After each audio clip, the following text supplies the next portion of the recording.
First topic of the panel, we're going to speak about our main man, Micky van de Ven. I mean, it's no secret how important this guy is to us this season. I think the stats speak for itself. I think we've lost one Premier League game where he's played for the 90 minutes, which was Wolves at home. He did play the Chelsea game, but he went off injured quite early in that game, so we won't count that one.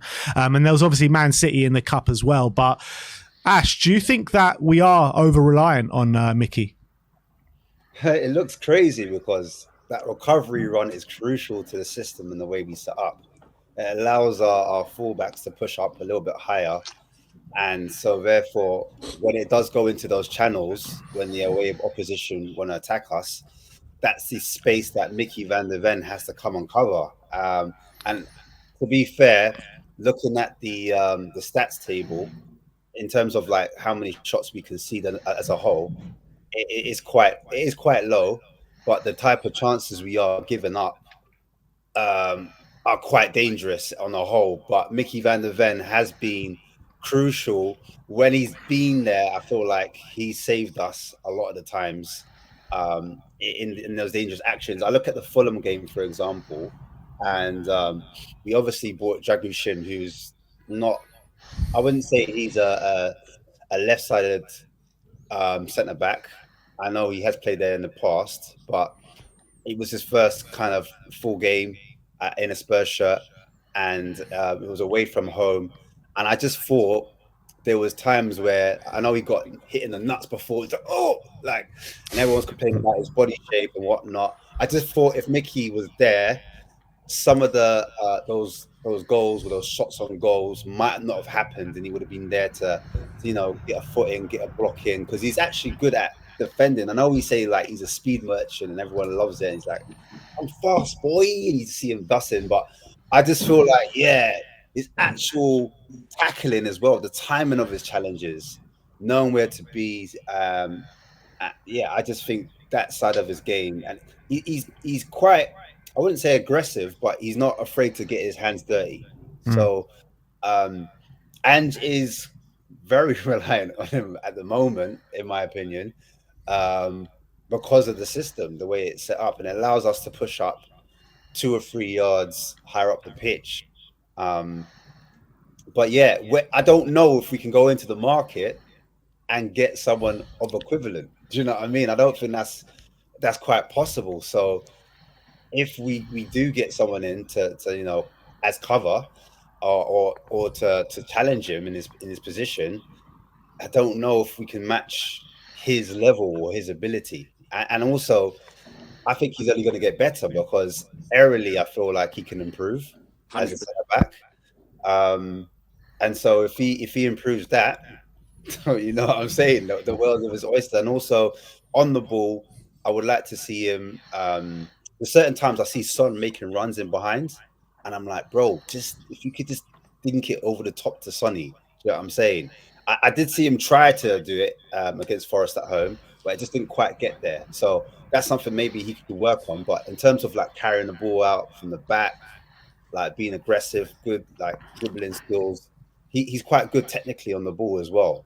But I do think we are quite. I think he's one of our most important, if not our most important player in the Tottenham Hotspur shirt. When he's on the team, I feel a lot more confident, in my opinion. Yeah, I completely agree. But Johnny, do you think it's a problem to be so over-reliant on one man? I mean, you look at Man City and how reliant they are on Rodri, whenever they seem to lose, whenever he seems to be out of the team, they seem to lose every single time. So is it a big problem for you that we are so over-reliant on one particular man? 100%. I pointed this out. What system is there in world football where one player, we've always say one player doesn't make a team, but in Micky's case, we're so over reliant on his pace. We're talking about the fastest guy, probably fastest defender in Europe, playing a system that if you remove him from it, the system doesn't work. How can that be right? That's my opinion. We don't, as Ash and I were discussing before, behind the scenes, before we kicked off, and allows them to just get on with it. I just feel that if he's not playing, we should be dropping maybe 10 yards deeper to allow the players to cope a little bit better. Look, his speed speaks for itself. I think, not a lot is made of his upper body strength. He's really strong on the ball, technically really good. The one thing he's not doing as much with the ball, funny enough, that he did at Wolfsburg, was carrying the ball forward. I think that's mainly because with the high line, he's quite content with Romero doing that work, because let's be honest, Romero is a better passer of the ball, and allowing Micky, to cover. But as Ash also said, aerially, I don't think he's great, which is kind of ironic for a guy 6'4". He needs to improve, but he's only 22 years of age. But I have concerns that Rodri. If you take Rodri out, Rodri is just unbelievable footballer. Yeah. But they still have quality that they can still function. I find that when Micky's there, I live in fear for every ball that goes over the top. It's no coincidence. I think when Micky left, I mean, all right, we lost Romero as well. We went 5 games, lost 4, drew 1. When he went out, I think we need to find a top left centre back. I mean, I quite like Hincapié at Leverkusen, but I don't know. I think we're too over-reliant on it. I'm hoping in some respects that Ange changes it up a little bit next season, because I don't think it just exposes him. I think it often exposes Destiny and Porro at times with the system. Unless we get an outstanding number 6, we will suffer the same fate, I'm afraid. I mean, listen, that game, even with Micky playing against the Forest team, okay, they had Elanga, they had the pace of Elanga, Hudson-Odoi, etc., but they had 7 shots on target. Yeah, and we had 5 blocked shots. I think that's too much for a team of Forest's ilk to be conceding. Yeah, I don't disagree, and it's puzzling to me when you're looking at the kind of players linked with Spurs at the moment. Paul O'Keefe said Tosin Adarabioyo could potentially be one that we could still be looking at. I like him as well, but he's predominantly a right-footed centre-back, right, on the right-hand side, where we've got Dragusin and Kuti Romero.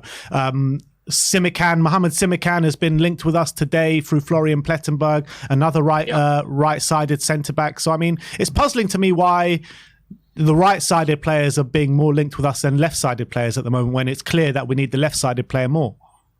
I mean, Tosin, for me, I wanted Tosin to come last summer. I question whether Ange will want to keep him, because he has a great respect for his own football. I mean, he left Manchester City, come through that academy to leave to get football. He wasn't interested in biding his time. He wants to play, whether or not he would come to us. But for me, 6'5", immensely strong, fantastic in the air, unlike our 2 centre-backs. I don't think we're great in the air, either of them, to be honest with you. Kuti Romero, 100% aerial duels on the weekend, my friend.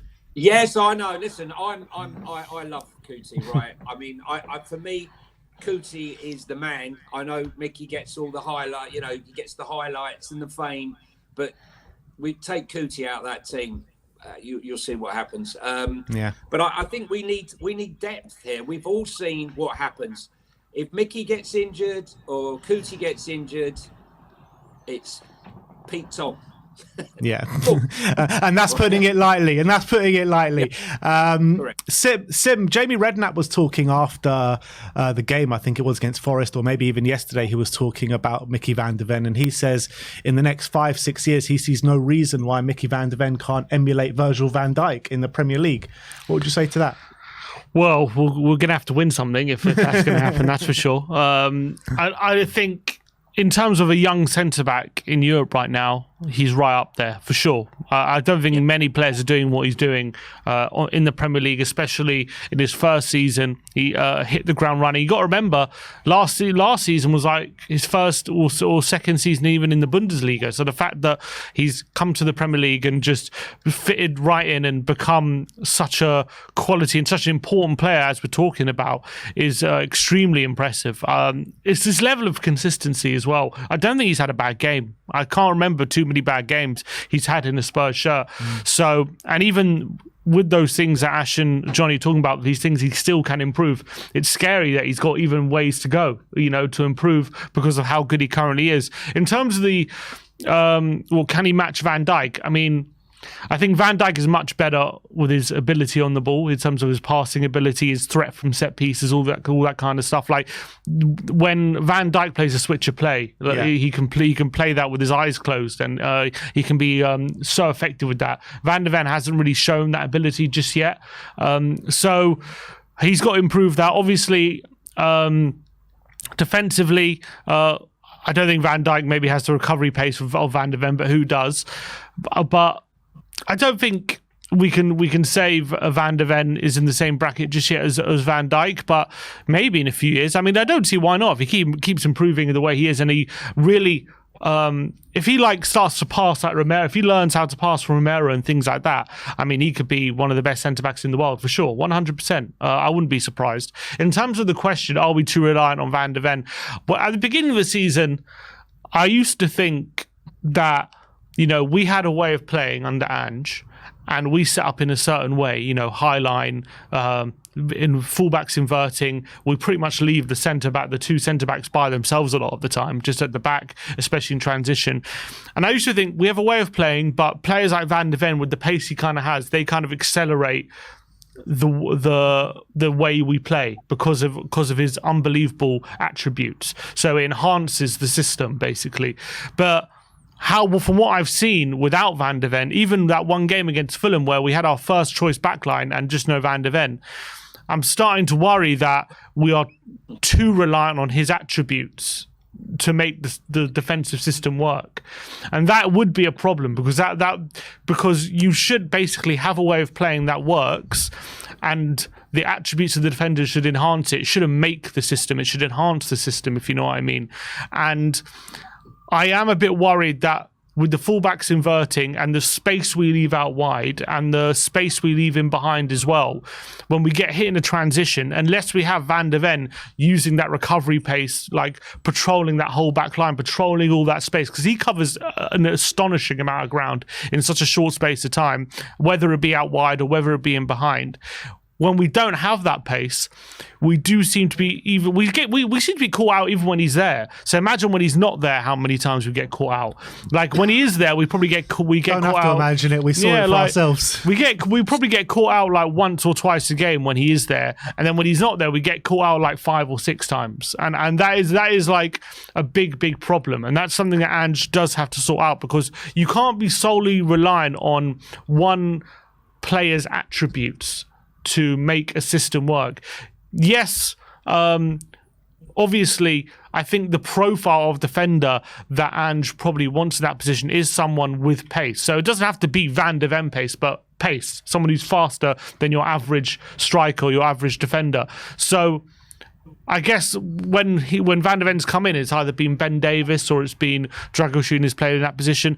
And maybe in terms of profile for that left-sided centre-back, in terms of someone replacing Van de Ven, maybe they aren't the right fits. I'm not 100% sure at the moment. But it definitely is a concern for me that it seems as though at the moment we're relying on Van de Ven's pace to bail us out of trouble, rather than being in a defensive system that is enhanced by Van de Ven's pace. Yeah, I completely agree. So I'm just going to add in there just very quickly. One would assume that we're only talking about Van de Ven here with pace, but we're talking about Destiny Udogie, who is blessed with blistering pace. And Pedro Porro is not slow either, and yet we are constantly exposed. I mean, I remember that Bournemouth game. We conceded 25 chances in that game. I just feel that sometimes, whether when we're without the ball, we aren't inverted, and we change it up during the game, but this constantly being exposed, I just have a fear for us when we're coming into this run of 4 games, what someone like Barnes or Martinelli or Diaz or whatever are going to do to us with all that space. I hope I'm wrong, and I hope we're proved wrong and we beat them all, but it is a worry. How do you get around that that problem we do seem to have where the fullbacks get inverted, and whenever we get hit in transition, obviously there's all that space, and when they're inverted, and also sometimes, as we've seen, they're in the number 10 positions quite often, aren't they? They're very high up the pitch when we're in possession. And it means when we do have a turnover, if we're not keeping the ball effectively, and we do have a turnover inside the opposition's half, there's all that space out wide and all that ground to cover for the fullbacks to get back into, and then maybe that's caused a few injuries and stuff like that. But it's also it's very hard for those fullbacks to cover all that ground especially if we're transitioning as often as sometimes we do in games. I don't know how we combat that unless we have the Van de Ven pace. Sim, I honestly think a small tweak. It's not a massive. Yeah. No, you have to adapt and all of that. It's a small tweak. 1 fullback goes, 1 rests. Correct. So you have a rest defense like the rest of the top 3 teams that we're competing with. And when I say rest defense, I mean when we're in possession, what does our team look like? At the moment, we're playing with a 2. And then the 3, and then the 5 up top. Yeah. I think we drop into a 3, so we sacrifice 1 fullback to play as a 3rd centre back, 100%. And that kind of spreads the kind of risk, because most teams, like as I said, above us in possession, they play with the 3 at the back. You see Liverpool do it. They had to change their ways because they were getting exposed time and time after last season when they finished 5th, I think. Mm-hmm. And like, Liverpool fallen off, blah blah blah. They looked so easy, you can hit them with a counter attack. So Klopp had to address that, and what he did is he sacrificed one of the centre backs. At times they played as a DM, and at times they played as a centre back, and it was 3 centre backs that they had. So I think Spurs may have to sacrifice at times, depending on the game situation, who we're playing, etc., etc. There's times where I think, we can go for the throat. We can be a bit more expansive. We can be a bit more attacking, and maybe play with 2 8s and a 1 6. Do you know what I mean? And really go for it. And then there's times where we need to play a bit more conservative, and one of the 8s maybe don't push as high up. Do you know what I'm saying? So I think 3 in possession at the back with the 2 sitting in front of the 3. And then the 5 do what the 5 do. They're just left to be, Still be flexible, right, Ash? Yeah, that's what I mean. Be flexible. It depending on the game, depending on reading the game, depending on who we're playing, and it's down to the players as well. It's not just the coach to kind of. I know, like the argument is, they're kids, man. They can't figure it out, but I still think there's enough older players in there. Like we've got enough 26-year-olds and 27-year-olds in there that can kind of figure out. Even 24 is old enough, I think. It depends how much time you've been playing as a footballer, but you can say to one of the lads, there could be some communication. So like, all right, listen, just in case we lose it here, like I'm going to drop off a little piece. Do you know what I mean? That little back and forth conversation needs to happen during the game, depending on how the opposition set up against us. If we keep conceding down the channels and we keep conceding and losing the ball and those turnovers, we're not winning those second balls, then we need to adjust during the game. Yeah. Ash, do you think there's a case at the moment that the way we're approaching it compared to the top 2 is just by its very nature going to leave us too exposed? Because when you see how Arsenal and City now approach games, back in a few years ago, the whole thing was fullbacks really far wide, Robinson, Trent, you had João Cancelo for Man City, always going forward like another attacking midfielder, and that was the way everyone played. And now you look at Man City, Ake, Akanji, Diaz, you look at Arsenal, Gabriel Saliba and Kiwi are always now playing, they play 3 centre-backs. Both teams play pretty much 3 centre-backs at the back with 1 centre-back at full-back pretty much. And, City usually play Kyle Walker at right-back, he's quite defensive, but Arsenal usually have Ben White. So it seems as though the top teams are guarding trying their best to guard against transitional threats by having very solid defensive defenders now, as opposed to how it used to be a few years ago, where there was quite a big focus on defenders kind of attacking, like Trent and Robinson somewhere. So is though. Go on, Ash. It was season 2021, I think, 21, 22. I think. Oh no, I think it was a bit earlier. Basically, when Jose Mourinho was in charge, and we were on top of the league, and we had to play Man City, and we defeated them. I think it was 2-0. And then I think that's when the change was made when they had, as you said, they had as a fullback the one that's gone to Bayern Munich. I forget his name. Cancelo. No, not Cancelo.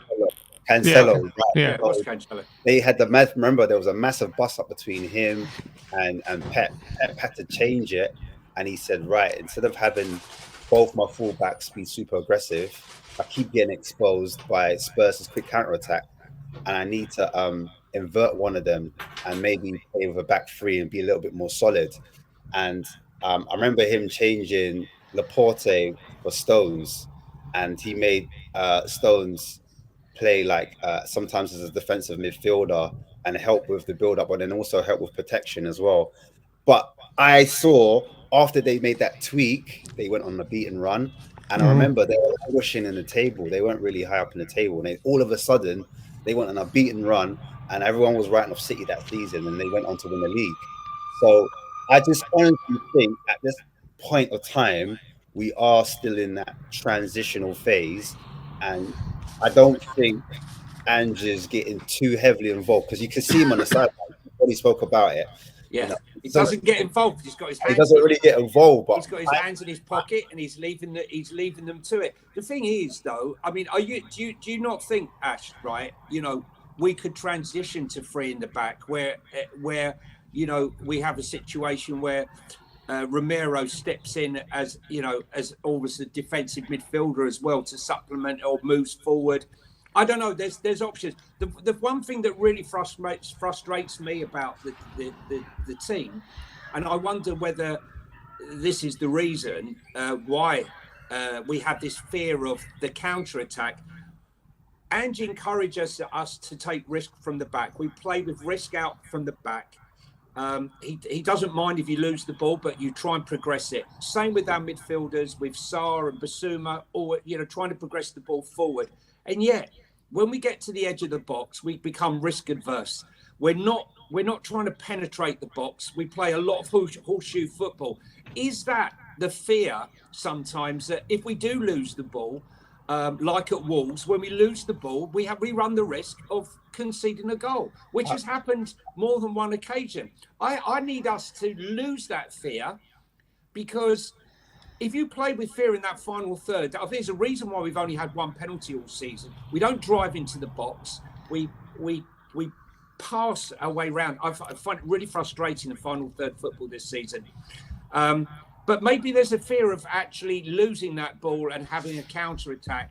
But like Ash says, I think we need to adapt so that we're not as vulnerable, but we can still be effective. I mean, if you look at Arsenal, for example, they were all out manic attacking football. This season, they're a little bit more pragmatic, right? They're definitely better defensively, but they've scored the most amount of goals in the Premier League, and they've conceded the least amount of goals, yet they're still an attacking force.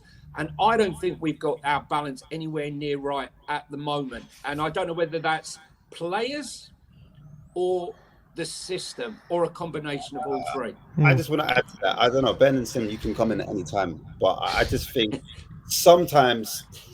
Thanks, Ash. I love it. I was like, whoa there, buddy. Well, I think we're turning to We Are Ashmatic TV. This is where it's at now. Hey, no. Hey, no. Basically, there's two things. I think we try to defend higher up the pitch, and it's down to the fullbacks at times to win that ball back, so that we pin that opposition back in, and then that's when we can create space, or we can attack their space. Because imagine if they win the ball back, and then our fullbacks, we close down the transition before it's even happened, then that leaves gaps in the attack. But that's when we need to play it quick and a little bit more direct, if that makes sense. I also think at times when Maddison's on the ball, I think he ponders a lot. So he'll get on the ball. He's really good at, changing his body shape. He's good at dribbling. Sometimes he's on it a little bit too long because I know he's looking for that run. And some of our front three or front four, wherever it is, Johnny said it, they're a little bit static. They're not kind of interchanging. And I think that's a problem. So sometimes you need Son to pull wide. If Son pulls wide, then you need another player to drop into that kind of 9 position. And then you said it, Johnny, they need to take risks at times. So one of the players, you might need to maybe take your man on to commit him. I'm not saying not even necessarily. You don't necessarily have to beat him 1v1, but you need to carry the ball to carry a player in one position. So you've got an overload on one side. That creates a gap on the other side. We saw it with Werner for the first goal, when Basuma puts it into Porro and they do a quick exchange. Basuma sees Son plays it out wide to Werner, and then Werner hits it across the box, and then we end up scoring a goal. I think that's how it went. Correct me if I'm wrong. But do you know what I'm trying to say? It's those quick interchanges, either 1-2 pass and move, or get the man, carry the ball, and that's how you beat like a tight-knit defense or a blocks of 2. So that, for me, 2 blocks of 4 that sit there. I mean, Wolves were saying, take the ball, have it all you like. They were so comfortable. We had no answer, and we have to provide. We have to ask the question. We're not asking enough questions in that final third. I love the way we played from the back. We risk through the middle. That final third, drive into the box, commit, create space for others to run into, right? But when you're standing there, we're not giving our defenders much to think about. And there were times against Forest in that first half. I so much frustration. I find it in so many of our games this season. Whether or not, someone like a Bergvall or a winger that's prepared to go 1v1, I've got to hand it, in all honesty, to Timo Werner. I know he gets a lot of stick, but he's driving down that flank, and he's not checking back onto his stronger right foot. He's hitting it first time with his left foot, and he created the own goal. He created the chance for what's his name, Johnson. Yeah, for Johnson, and he's been here not very long, and he's already adapted to the methodology of getting that ball in quick. We'll see how it runs out in the next few games. I want to see more players taking these risks, and as for Maddison, don't get me started at the moment. Yeah, but Johnny, this is what I saw at the beginning of the season. I always bring it back to like the first 10 games when we showed our best form this season, and we were doing those things. Bissouma was driving from deep. He was like unplayable at that time, defensively and offensively. He was really important for us. Maddison was a completely different player as well. He was being like, his dribbling ability in that stage of the season was insane, and you just couldn't get the ball off him, and he was driving into the box. And we saw us at that moment in the season being offensively the best we've seen all season, and defensively the best we've seen all season as well. And I don't understand what's really changed from that period of the season where we were doing all these things that you've been speaking about to now, when we've got all our players back, and Bissouma and Maddison, who were so crucial to us in those first 10 games, are kind of like shadows of the players that they were in those first 10 games of the season. Yeah, I don't think even Son, look, for me, don't get me started, right? But I think Son is best on that left-hand side. I just feel he's got more space there. I know a lot of people disagree. He shifted the ball lovely for Micky for the goal, but I prefer him out on that left-hand side. I prefer to see a 9 through the middle. I don't know what it is. I'm not quite sure what is going on, but Ange says he sees progression. Personally, I see regression up front, right? I don't see progression up front. I'm happy with 4th, right? I'm not going to take anything away. Zoom out, absolutely over the moon. If you'd given me this at the start of the season, I thought 5th or 6th. Take 4th all day long. But we're here on a panel show talking about the good, the bad, and the ugly. And right now, this is something we see that is something that can be greatly improved on. I guess it's just the circumstance of maybe where we're at as a football club right now. Ange's first season, all the circumstances that have gone into it, losing Harry Kane, trying to mould a first 11 together this season that pretty much have never played together as before as well, a completely new system. So you're going to have ups and downs throughout the season, aren't you? Correct. Yeah. yeah. I mean, look, we are 11 points behind. It's the second best we've ever had. I think the season where we finished behind Chelsea, is it? Which was, I think, 7 points. We're 4 points behind that. When you consider we're 11 points off the top, when you think of some of the games we've thrown away, the injury crisis we've had, they're not having Harry, and you look at it in that context, you've got to be very happy. But we're coming for it next season, Johnny. I'm telling you. Well, listen, look, I know I get a lot of people have a go at me because I criticise Ange. I'm not Ange out, but what a boring show of it would be if we just said there, he's the Messiah. He's not the Messiah. He's a good manager who's finding his way in the Premier League against the big boys, right? And you can't just say that there's my system and that's the way it's going to be. So let's judge him in the second season. First season, if we finish fourth or fifth, I'll be delighted. But I want to see progression next season. He's going to have his players. Let's be honest, right, guys? If you look man for man in our defence, from goalkeeper across that back line, every single one of them is better than we had last season, in my opinion.